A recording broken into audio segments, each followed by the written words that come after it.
Olá, vamos direto ao ponto hoje.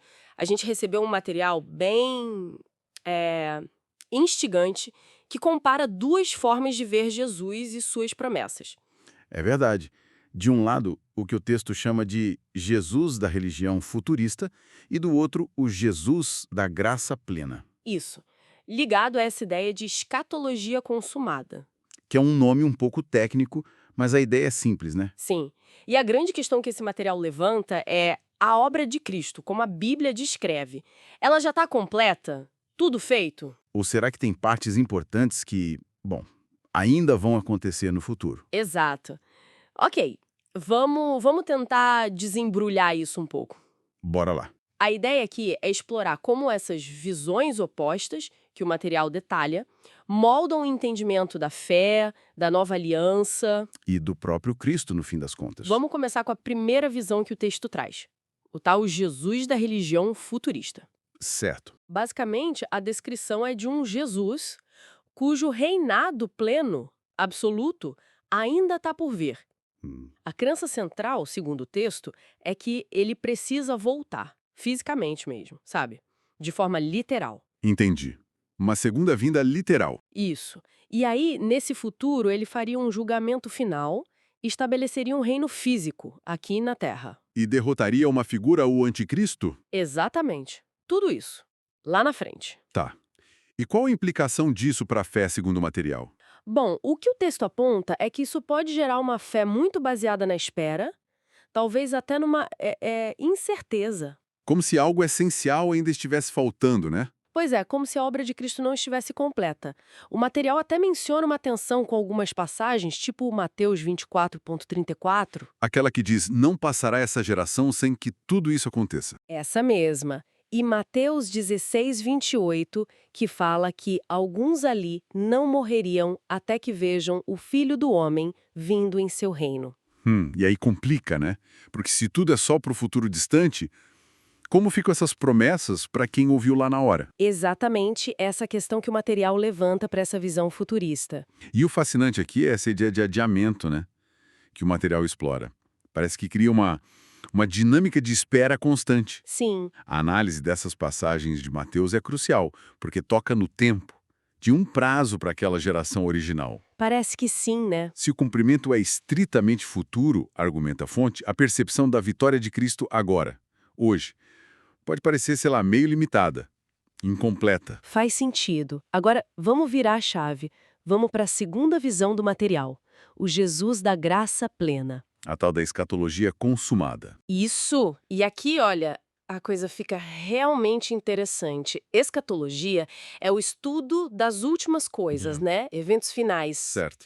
E consumada, nesse contexto, significa acreditar que essas últimas coisas, as promessas-chave de Cristo, já aconteceram, já se cumpriram. Ou seja, não estamos mais esperando por elas. Exato. Segundo essa perspectiva que o texto descreve, Jesus já venceu, já reinou, já cumpriu tudo o que prometeu. Tudo tipo o quê, por exemplo? O juízo, por exemplo, teria acontecido lá no primeiro século, especificamente sobre Jerusalém, marcando o fim da antiga aliança. Ah, interessante. O texto liga isso a Mateus 24 e Apocalipse? Sim, faz essa conexão. E nessa leitura, o véu do templo rasgou de vez. O reino de Deus foi implantado espiritualmente. E Deus passou a morar Onde?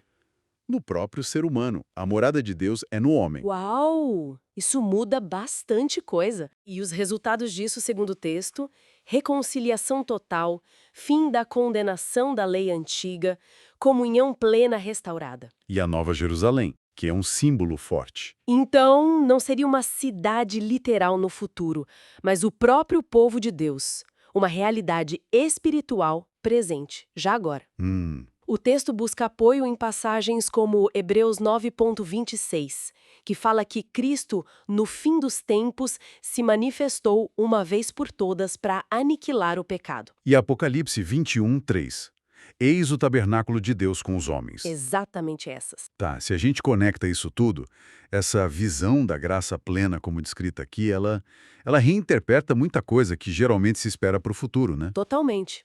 Ela vê esses eventos como já cumpridos, espiritualmente e, de certo modo, historicamente, com a queda de Jerusalém, o fim da antiga aliança. Marcando a transição definitiva para o novo sistema. Exato. E a grande implicação, segundo essa leitura, é que a nova aliança, a graça, o Espírito, a comunhão direta com Deus, não é algo que a gente espera. É a realidade agora. Para quem crê, né? Sim, para quem crê. A vida eterna não seria só algo para depois da morte, mas uma experiência que já começa aqui.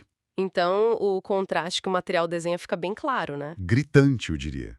De um lado, uma obra que parece inacabada, do outro, uma obra vista como completa. Um reino futuro versus um reino presente e eterno. Uma fé na espera contra uma fé na realidade que já existe. E isso nos leva àquela conclusão do material sobre diminuir Cristo. É uma afirmação forte. É bem forte. Qual o argumento deles? O argumento apresentado é que, se a gente nega que a obra foi totalmente consumada lá no primeiro século, então, seguindo essa lógica, o véu não rasgou completamente.